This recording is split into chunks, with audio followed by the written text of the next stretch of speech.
Hello students. तो जैसे कि चैप्टर है कंट्रोल एंड कोऑर्डिनेशन है, वो हम लोगों ने कंप्लीट कर लिया है। तो हम लोग कुछ जो तुम्हारे टेक्स्ट बुक के क्वेश्चंस हैं वो हम सॉल्व करते हैं।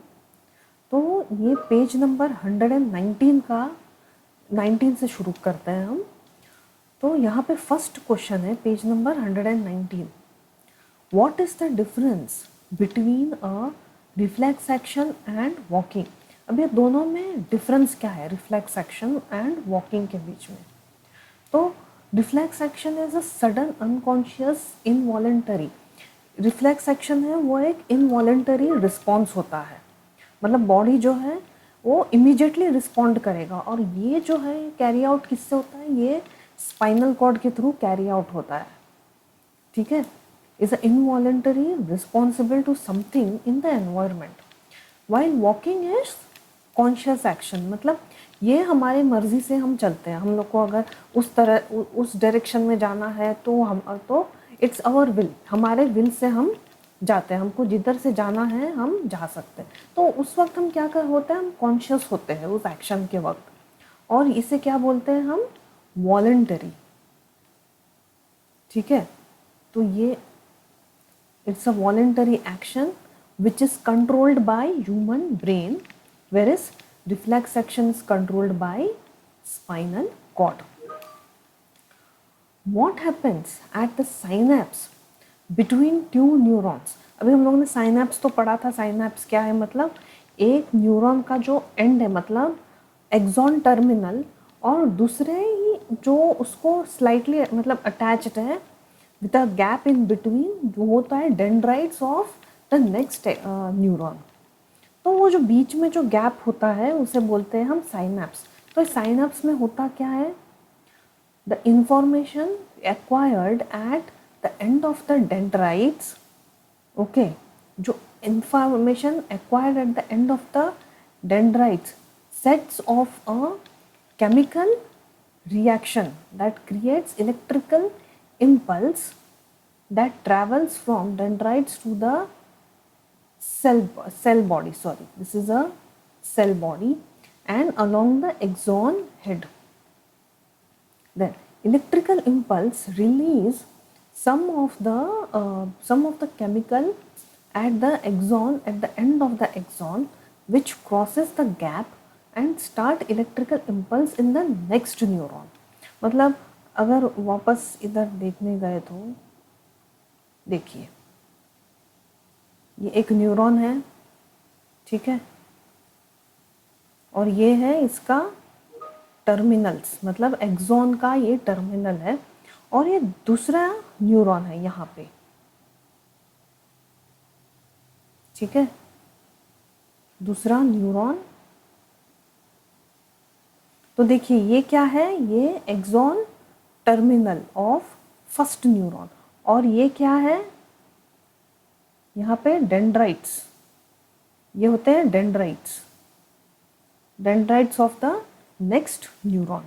ठीक है, तो electrical impulse releases some chemical at the end of the axon which crosses the gap, ठीक है, which crosses the gap and starts electrical impulse in the next neuron।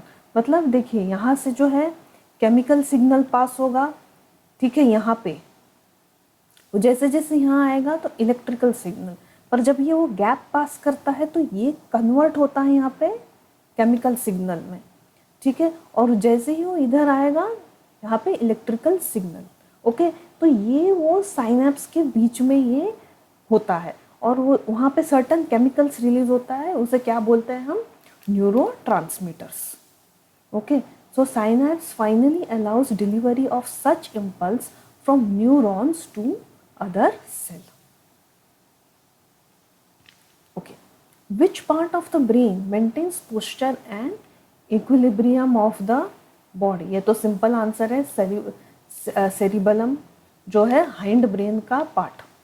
Okay, so the question number 4, how do you detect the smell of a अगरबत्ती? तो इसके लिए कौन से receptors responsible है, ऑलिफैक्टरी means knows, knows के रिसेप्टर्स को बोलते हैं हम ऑलिफैक्टरी receptors, of the nose, detect the smell of agarbatti and transmit it to information to the brain. What is the role of brain in reflex action?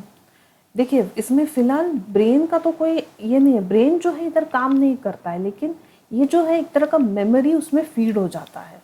जो भी action होता है वो स्पाइनल कॉर्ड ही करता है यहाँ पे in the case of reflex action.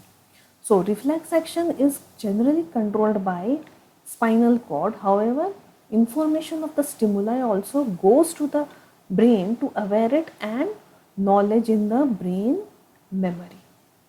ठीक है, तो ये था 119 का पेज नंबर। अब चलते हैं पेज नंबर 122। ओके, तो पहला क्वेश्चन क्या है, व्हाट आर प्लांट हार्मोन्स। अभी प्लांट हार्मोन्स क्या पढ़े हम लोगों ने, they are organic compounds that regulate the growth and development in the plants. Okay, they facilitate the communication between cells and enable tissues and organs to grow in a coordinate way, and also enables plant to adapt and respond to the environment conditions and regulate with other organisms. अभी students ये अगर तुम लोगों को किसी brief question में पूछ लिया, ब्रीफ आंसर्स में, तो हम लोग ने यहाँ पे एक एक्सप्लेनेशन कल देखा था।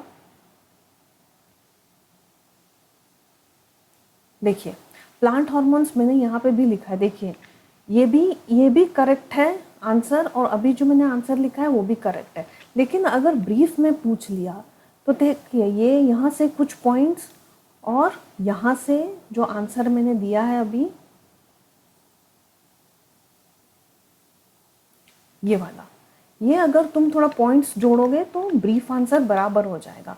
और जो हार्मोन्स हैं जैसे ये प्लांट हार्मोन्स, सभी के सभी हार्मोन्स हम लोगों ने पढ़े, ऑक्सिन्स, गिबरेलिन्स, साइटोकाइनिन्स, एब्सिसिक एसिड, ये सारों को डिस्क्राइब करना है अगर ब्रीफ आंसर पूछा है तो। ओके, सेकेंड क्वेश्चन पे चलते हैं। How is the movement of leaves of sensitive plant different from the movement of shoot towards the light. अभी यहाँ पे सेंसिटिव प्लांट्स हम लोगों ने क्या पढ़ा है, एक था माइमोसा पुडिका और दूसरा वीनस फ्लाईट्रैप। तो ये सब इसके मूवमेंट को हम क्या बोल देंगे, the movement of the leaves of the plant like Mimosa pudica is known as nastic movement. They are non-directional, non-dependent on stimuli and grow independently. These kind of changes occur due to electrical impulse. Okay. Then the movement, whereas the movement of the shoots is towards the light and is tropic movement. Okay इसे क्या बोलते हैं हम, tropic movement. और ये जो है generally slow होता है then the nastic movement which is quick and rapid. Okay, अभी third question, give an example of the plant hormone that promotes growth. Auxin are the plant hormones that promote growth, that is कुछ example यहाँ पे, stem elongation and stimulates branching in the roots. Now, how do auxins promote the growth of tendril around the support? देखिए, auxins is a hormone that promotes the growth of the tendrils around a support as it is synthesized at the tip of the shoot. Tip of the shoot में जो है ये auxin से काम करता है and stimulates the growth of the cells on the opposite sides, मतलब ऐसे बेंड होता है, मतलब लाइट की तरफ वो जाता है, causing coiling of the tendrils around the support. मतलब डेंड्रिल जो है यूजुअली एक सपोर्ट रॉड का सपोर्ट लेके वो जो है वो ग्रो होता है।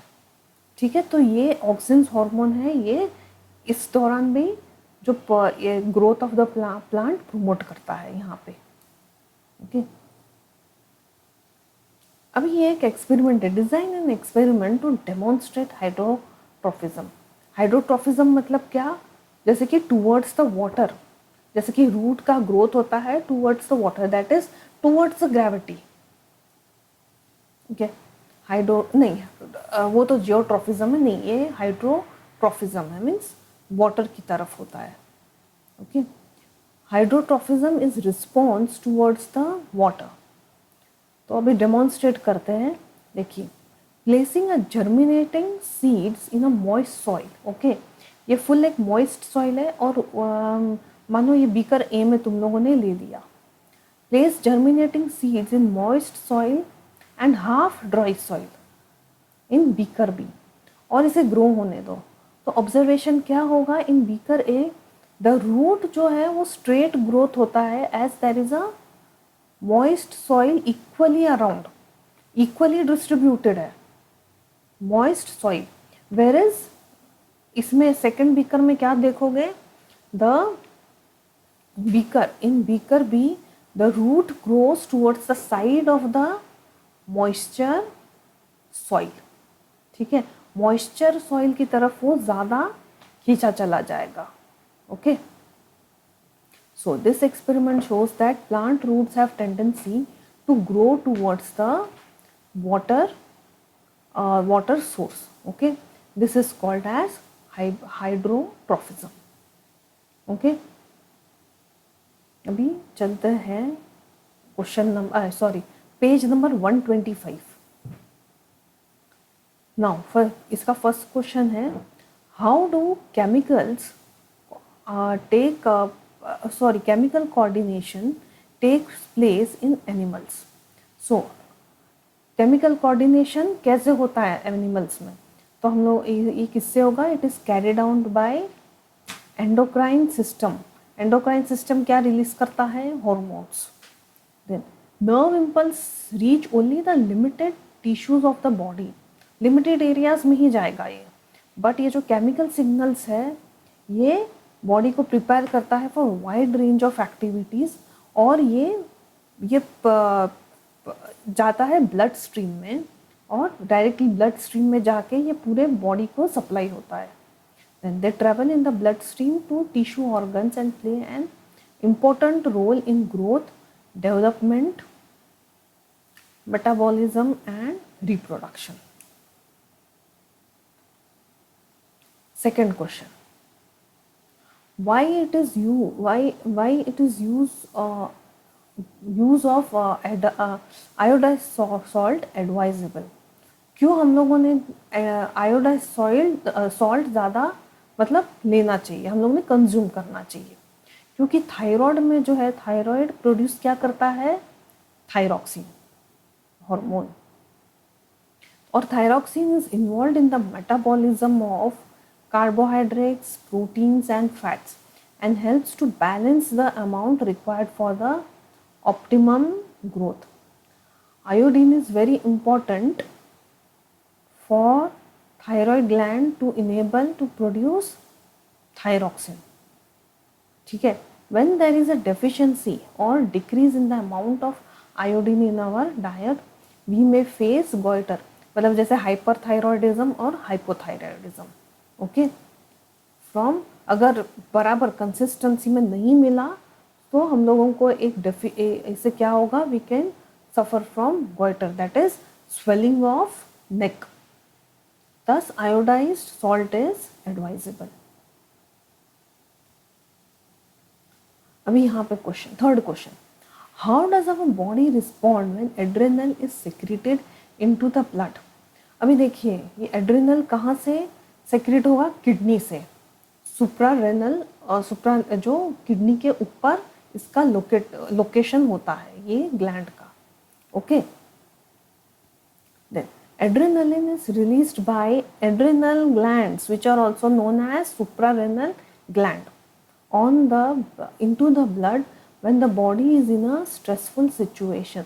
अभी यहाँ पे देखिए, एड्रेनल यूजुअली हॉर्मोन्स कहाँ पे, जो किडनी है वो अक्सर दो तरीके का हॉर्मोन्स वो सेक्रेट करता है, एक तो ये है एड्रेनलिन और दूसरा है कॉर्टिसोल।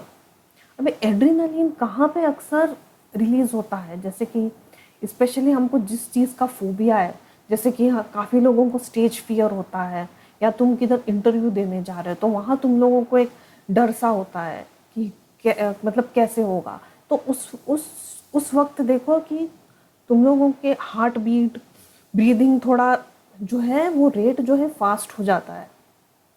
जैसे कि टीचर ने अचानक से खड़ा क्लास में तुम लोगों को खड़ा किया और पूछा किसी क्वेश्चन का आंसर दो, तो तभी तुम लोगों को एक तरह से डर होता है, भाई सबके सामने कैसे आंसर करेंगे, ठीक है, अगर तुमको नहीं आया तो उस सिचुएशन में स्पेशली जो फोबिया होता है, स्टेज फियर एक फोबिया होता है, तो उस सिचुएशन में ये जो है वो भी एक तरह का स्ट्रेसफुल सिचुएशन है। वो सिचुएशन में अक्सर ये जो है एड्रीनलिन रिलीज होता है, ठीक है, जिसे फाइट और फ्लाइट रिस्पॉन्स भी बोलते हैं। मतलब ये हमारे बॉडी को उस स्ट्रेसफुल सिचुएशन को फेस करने में हेल्प करता है, ठीक है। और एक और स्ट्रेसफुल सिचुएशन है, मतलब जैसे कि तुम्हारा study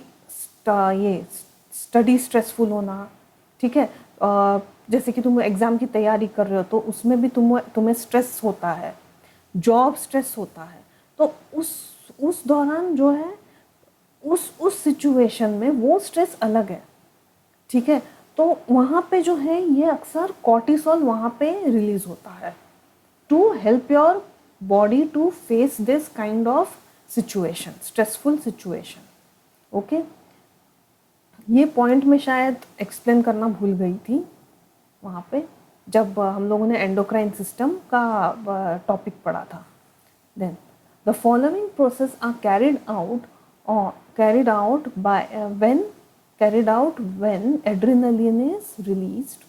Okay, heart beats fast, resulting in the supply of more oxygen to the muscles. Supply of the blood to our digestive system. Skin is reduced due to the contraction of the muscles around the small arteries in these organs. Okay, this diverts the blood to our skeletal muscles. Then the breathing rate increases because of the contraction of the diaphragm and rib muscles. Okay, तो ऐसे situation में adrenaline release होता है।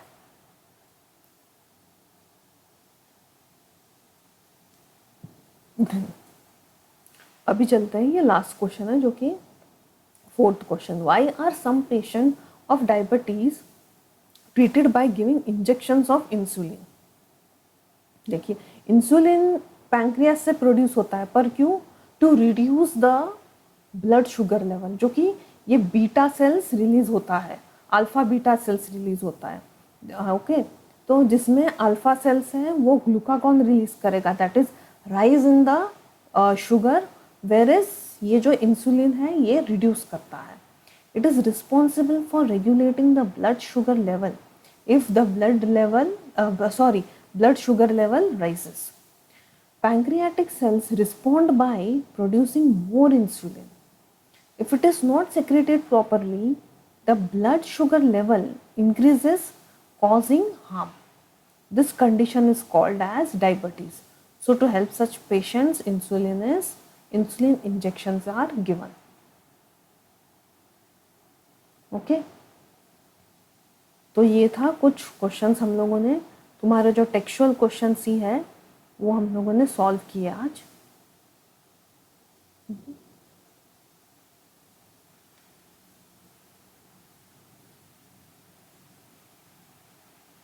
ठीक है, तो अभी next class में जो एक्सरसाइज के जो क्वेश्चंस है, जो लास्ट पार्ट है, वो हम नेक्स्ट वीडियो में हम सॉल्व करेंगे।